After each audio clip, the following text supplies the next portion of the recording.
Welcome ladies and gents, video games. It's an interesting time to take a look at the video games industry. One of the most controversial elements of the video game industry comes from Sweet Baby Inc. This isn't a video about them, but it is about a game which they worked on, which was Suicide Squad Kill the Justice League. Now that was controversial for a few reasons, Sweet Baby Inc. being one of them. The other reason was the fact that it was a live service game. Live service games are, generally speaking, quite disliked, and they're quite disliked for a few reasons. One of them being, it does seem to be a great way for a video game company, video game studio to just milk their audience dry of money. And people are really sick of that. You know, we live in quite hard times at the moment. There are recessions in the world, and people, you know, living standards are shocking, to say the least. So, to have these video games companies to try and milk you dry when a game costs somewhere in the region of £70 to $100, something like this, is really insulting, especially when they can bring their own costs down when, you know, making a game by not hiring the likes of narrative consultants that are just woke assholes. So yeah, it's a bit insulting. Now we have learned that Warner Brothers Discovery is just gonna keep making live service games. Yay! More garbage! More garbage. So let's take a look, shall we? Ladies and gents, hit subscribe if you're new here, turn the bell notifications on, and follow me over on Twitter at Missed8Reviews. Here you go. Warner Brothers Discovery says new live service and mobile games.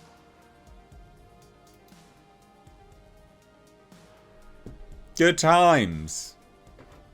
We'll focus on Game of Thrones, Harry Potter, Mortal Kombat, and DC IPs. You've already got one DC IP that's not doing very well. You're going to repeat that? Come on. So anyway, here we have it. In offering further evidence to the fact that corporate greed has absolutely ruined the Western video game industry, Warner Brothers Discovery has sadly confirmed that 4 of the most beloved franchises under their control, Game of Thrones, Harry Potter, Mortal Kombat, and all of DC, will be used to carry the company's previously announced plans to pivot their operations away from single-player experiences and, of course, towards microtransaction-heavy live service and free-to-play releases. So, that's obviously not very good, is it? You know, very clearly that's not good. People don't want that. People hate that. Stop doing it. So this tacit confirmation that the chances for each respective IP to receive another, or in the case of Game of Thrones, its first quality video game entry, have been reduced to near zero, was provided by Warner Brothers Discovery Gaming Division boss JB Perrette during a March 4th conference call. So basically, you know, that was part of some Morgan Stanley Technology, Media and Telecom conference thing. And there was a large discussion about Warner Brothers Discovery's overall, you know, streaming and gaming operations. However, he was then asked by Morgan Stanley stock analyst Benjamin Swinburne if he could talk a little bit about you guys' leverage that business is growing the company. Or, sorry, talk a little bit about how you guys leverage that business is into growing the company. So that's very specifically about gaming and streaming and gaming streaming, etc. So he just replied, "We think it's a meaningful differentiator for us. We see the world, and whether it be VR devices, the Vision Pro, the virtual world, look, who knows exactly how it evolves, but those types of platforms are only going to increase in scale and adoption." No. They're actually not going to increase. I mean, they will increase in scale and adoption a little bit, but to the degree you think that they're going to be, I don't think VR is the next thing. These video games companies and studios keep coming out with utter garbage ideas. They did this when it came to streaming, and that's massively backfired on everyone. Everyone was like, yeah, let's make our own streaming service. And literally one after another, all studios had their own streaming service, and that's a complete joke. And I kept saying it'll never replace box office, and lo and behold, I was bloody right. Obviously. These VR devices won't be the future. They really won't be. It's weird. People don't want it. No, people don't want to do that.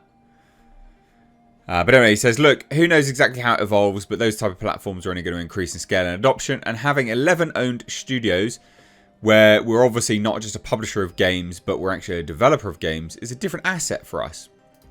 So turning to the business side of their digital operation, the executive then asserted, today, the majority of our business revolves around 4 main forms of IP in games, which are all billion-dollar plus businesses themselves, which are Mortal Kombat, Game of Thrones, Harry Potter, and obviously with our success of Hogwarts Legacy last year, it was the best-selling game in the world last year. And the DC world, and DC obviously has sub-segments underneath there, with Batman being one of the biggest. Yeah, well, you fucked that up, didn't you? Those are the 4 that make up the majority of our business. The challenge we've had is our business there historically has been very AAA console based. Yeah, that's how people want to play their games.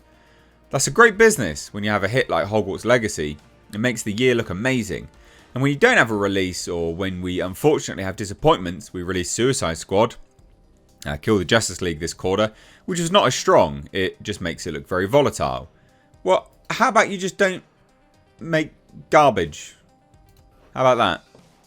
Returning to the original questions topics of just how this division could help grow Warner Bros. Discovery as a whole, the executive then declared, we think the opportunity for us, again, this is a multi-year because games are a long cycle business too, but the opportunity is to take those 4 franchises and be able to develop a much more holistic approach, cash cow approach, particularly around expanding into the mobile and multi-platform free-to-play space, which could give us a better and more consistent set of revenue. You'll see us launching later this year some mobile free-to-play games, which we hope will start building that. And then he also affirmed live action. So rather than just launching a one and done console game, I mean, heaven forbid you just release a game that people love. How do we develop a game around, for example, Hogwarts Legacy or Harry Potter that is live service, where people can kind of come and work and live and build and play in that world on an ongoing basis? People don't want that. We think we've got the franchises, we've got some of the greatest studio capabilities, and we have a roadmap and strategic business plan to try and build out that business, and we think there is a meaningful growth in the course of the next couple of years. There isn't.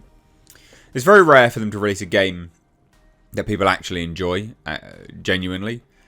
Massively, in fact. I mean, Helldivers 2 came and just blew everyone out the water randomly. But it's very rare. And, you know, gamers are not stupid. They cotton on to people's greed. But anyway, David Zaslav chimed in on this call. Says, on transforming our biggest franchises from largely console and PC based with 3-4 year release schedules to include more always-on gameplay through live services, multi-platform and free-to-play extensions with the goal to have more players spending more time on more platforms. Fuck off, you're just milking people. Ultimately, we want to drive engagement and monetization of longer cycles and at higher levels. We have put specific capabilities. We are currently under scale and see significant opportunity to generate greater post-purchase revenue. Basically, that thing that would just normally be in the game, you got to pay for that now. Oh, God. You know what? It wouldn't be anywhere near as insulting if fundamentally these games companies were releasing games which weren't broken to begin with. I mean, can you imagine that? A live service always on game, and then you still get a day one patch, and then just to get a different skin, you've got to pay so much money. Just go away. This will fail. This will hugely fail. There you go. What do you think? Thoughts? Bye now.